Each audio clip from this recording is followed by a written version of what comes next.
America और Iran के बीच ताबड़तोड़ हमले के बाद एक बार फिर से दोनों बातचीत के टेबल पर लौटने को तैयार दिख रहे हैं। अमेरिकी राष्ट्रपति ट्रंप ने ऐलान किया है कि दोहा में आज ईरान और अमेरिका के बीच बैठक होने वाली है। हालांकि ईरान की तरफ से अब तक कोई भी कंफर्मेशन नहीं मिला है। पूरी खबर जान लेते हैं।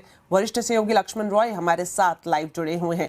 तो लक्ष्मण जी, जिस तरह से ट्रंप की तरफ से समझौते की बात की गई है, वहीं दूसरी तरफ हम देख रहे हैं कि हमले भी जारी है। आज दोहा में जिस बैठक की बात की जा रही है, क्या जानकारी मिल रही है?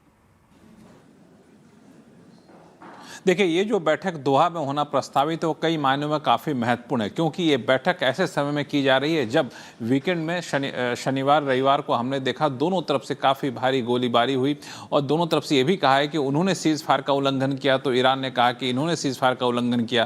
तो एक दूसरे पर सीज़ फायर के उल्लंघन के आरोप लगे, फिर रॉकेट दागे गए, एक दूसरे की तरफ से ड्रोन से हमले किए गए। तो बीच में ऐसा लगने लगा कि जो सीज़ फायर या शांति वार्ता, शांति समझौता जो हुआ था यूएस और ईरान के बीच में, वो समझौता टूट गया है क्या। लेकिन फिर अचानक से दोनों तरफ से ऐसा लगा कि दोनों ने एक दूसरे पर हमले का बदला ले लिया है और फिर हमला रुक गया है फिलहाल। लेकिन अब फिर वापस बातचीत कैसे आगे बढ़ेगी। तो ऐसे में ट्रंप की तरफ से सोशल मीडिया, उनके ट्रुथ सोशल है, उस पर बयान आया कि ईरान ने रिक्वेस्ट किया है कि आप हमसे हमारे साथ बातचीत करिए। तो ईरान के रिक्वेस्ट पर दोहा में यूएस और ईरान के प्रतिनिधियों के बीच बातचीत होनी है। हालांकि ईरान के विदेश मंत्रालय ने ऐसे भी किसी बातचीत के शेड्यूल होने से, तय होने से साफ तौर से इनकार किया है।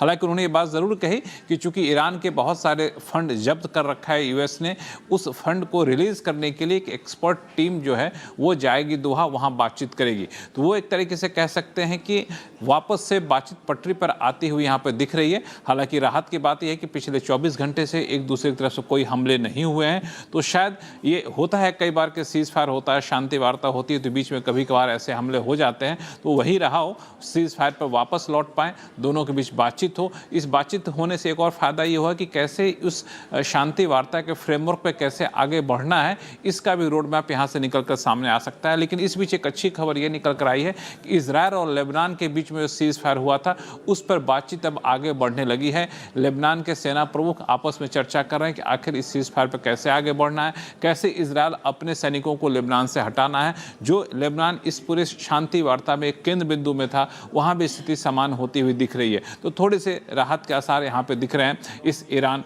यूएस शांति वार्ता के बीच। जी, शुक्रिया लक्ष्मण जी पूरी जानकारी के लिए। और लक्ष्मण जी के साथ ही आज आप देख सकते हैं आवाज अड्डा, जिस पर हम खास तौर पर चर्चा करेंगे अमेरिका और ईरान के बीच समझौते के बावजूद आखिर लड़ाई क्यों हुई और क्या 60 दिन में दोनों देश डील कर लेंगे। जरूर देखिए आज का आवाज अड्डा, कभी हाँ कभी ना, शाम 7:57 पर।